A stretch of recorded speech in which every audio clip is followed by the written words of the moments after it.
বহুদিন আগে এক গ্রামে বাস করত রামলাল নামের এক গরিব কৃষক। ছোট্ট এক টুকরো জমি আর এক মাটির ঘরই ছিল তার জীবিকার একমাত্র মাধ্যম।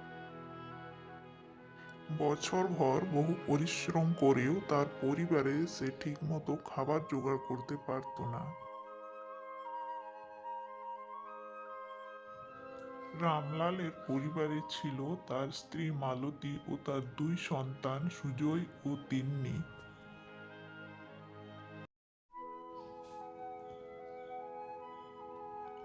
মালতী গৃহস্থালির কাজ সামলাতো, আর সুজয় আর তিন্নি ছিল ছোট, তাই তারা সারাদিন খেলাধুলা করত। প্রতি বছরই বৃষ্টি দেরিতে আসতো, আর সে কারণে রামলালের ফসল ঠিকমতো হতো না। অন্যদিকে আবার বন্যা হলে ফসলের জমি ডুবে যেত। এক বছর খরার কারণে রামলালের জমিতে কিছুই ফলল না। এবছর তো জমিতে কিছুই হলো না, বাচ্চাদের জন্য দুবেলা দুমুঠো খাবার কিভাবে জোগাড় করব আমি? কি গো, বাড়িতে তো কিছুই নেই, একটা দানাও নেই। আর কিছুক্ষণ পরেই তো বাচ্চারা খেতে চাইবে। কিছু তো একটা ব্যবস্থা করো তুমি। গিন্নি, তুমি বাড়ির কাজকর্ম সামলাও, আমি বরঞ্চ ততক্ষণে জমিদার মশাইয়ের কাছে গিয়ে দেখি উনি যদি কিছু টাকা পয়সা দেন। এই বলে রামলাল জমিদারের বাড়ির উদ্দেশ্যে রওনা দিল। তোমার কথা আমি শুনলাম বাবু, তুমি যদি টাকা নিতে চাও নিতে পারো, কিন্তু সময় মতো ওই টাকা আমার দ্বিগুণ সুদে ফেরত চাই। জমিদার চড়া সুদে ঋণ নিতে চাইলে রামলাল তা নিতে পারল না, তাই সে বাড়িতে ফিরে এলো।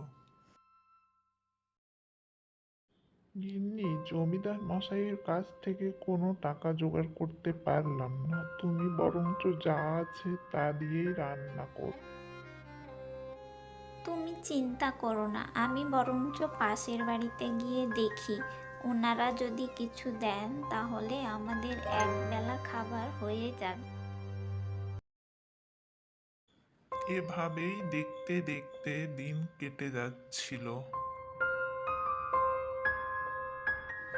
একদিন মাঠে কাজ করার সময় রামলাল দেখতে পেল একটি পায়রা আহত অবস্থায় পড়ে আছে।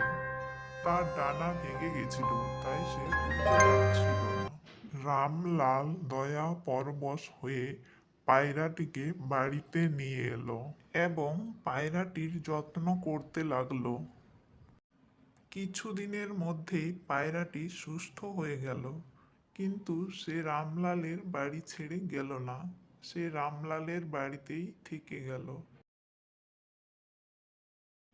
বাড়ির সবাই তাকে পরিবারের সদস্যের মতোই ভালোবাসতে লাগলো।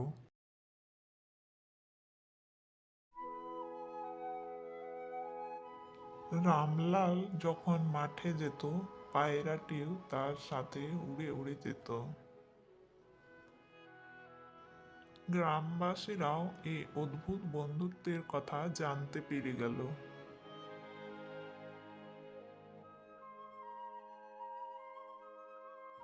পায়রাটি রামলালের জন্য সৌভাগ্যের প্রতীক হয়ে উঠল। এক সময় রামলালের ফসল এত ভালো হলো যে সে তা বিক্রি করে অনেক টাকা জমাতে পারল।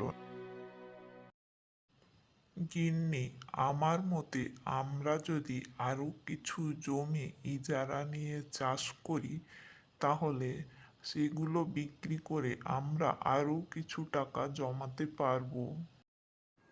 হ্যাঁ, তুমি ঠিকই বলেছ। এবার সে ইজারা জমি নিল এবং আরো অনেক বেশি বেশি ফসল ফলাতে শুরু করলো। তার পরিশ্রম ও ধৈর্যের ফলে ধীরে ধীরে তার দারিদ্র্য দূর হতে লাগলো এবং তার পায়রাটিও তার সাথেই থাকতে লাগলো। একদিন পায়রাটি রামলালের কাছে একটি স্বর্ণ মুদ্রা নিয়ে এলো, যা সে কোথাও পেয়েছিল। রামলাল সেই স্বর্ণ মুদ্রা জমিয়ে রাখলো এবং পরে তা কাজে লাগিয়ে আরো অনেক উন্নতি করলো। এভাবে রামলালের জীবন আমাদের শেখায় যে কঠোর পরিশ্রম, ধৈর্য এবং নতুন কিছু শেখার আগ্রহ থাকলে যে কোনো প্রতিকূল পরিস্থিতিকেও জয় করা সম্ভব।